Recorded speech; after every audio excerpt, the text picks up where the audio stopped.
The man who built an empire based on wrestling, yet defied every law and tradition of wrestling. It's me, Austin! Oh, son of a bitch! Let's talk about Vince's philosophy of wrestling. When Vince took over in the 80s, the wrestling landscape was largely different than it is now. With territorial structure, each promotion would have shows in their own place and not invade the other. Yet, Vince McMahon decided to go nationwide, which isn't the most surprising of all, to be honest, as his look into wrestling was indeed what truly angered many people. You see, wrestling up to that point was depicted as real. You think it's fake? And kayfabe was maintained through a style of wrestling that resembled the real amateur wrestling. Despite that, Vince McMahon saw wrestling as entertainment. One could even say a soap opera. Thus, insert cartoony characters. The likes of Macho Man Randy Savage, Ravishing Rick Rude, the $1 Million Man, and arguably the biggest of them all, Hulk Hogan.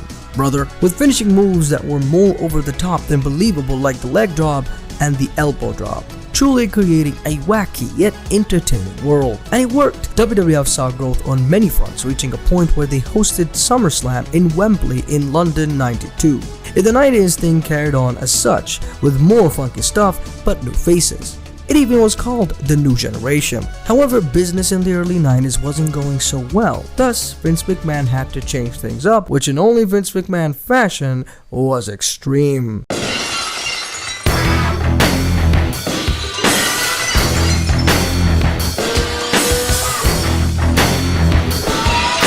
With the Attitude Era, Stone Cold, The Rock, DX, I mean you had it all, which saw wrestling reaching heights no one thought were possible.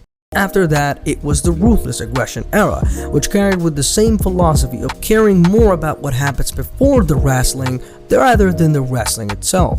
Now, it's easy to mention these golden eras of WWE TV as proof into why his philosophy about wrestling, no matter how absurd and counterproductive it seems, is indeed working. What about today, huh? What about us? Well, let's dive into the last 2 years of development between WWE and AEW.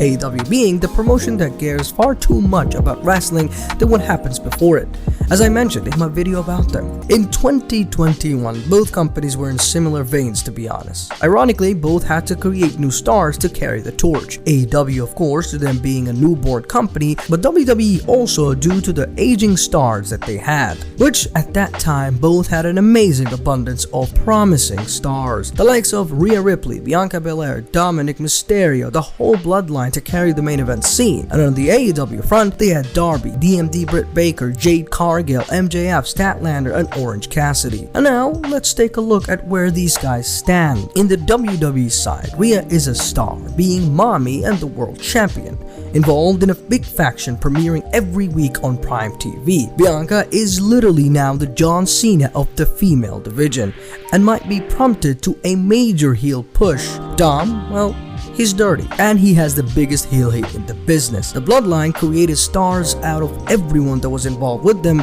even a new one in Solo Sikoa. On the AEW side of things, however, Darby is still with Sting, and didn't see much change in his character. DMD hasn't reached any heights he originally was on. Jade's streak was destroyed in a second with no real satisfying backstory to it, and yeah, she's in WWE now. The gal who beat her, Statlander, well, we have no idea cause she just wrestles and never talks.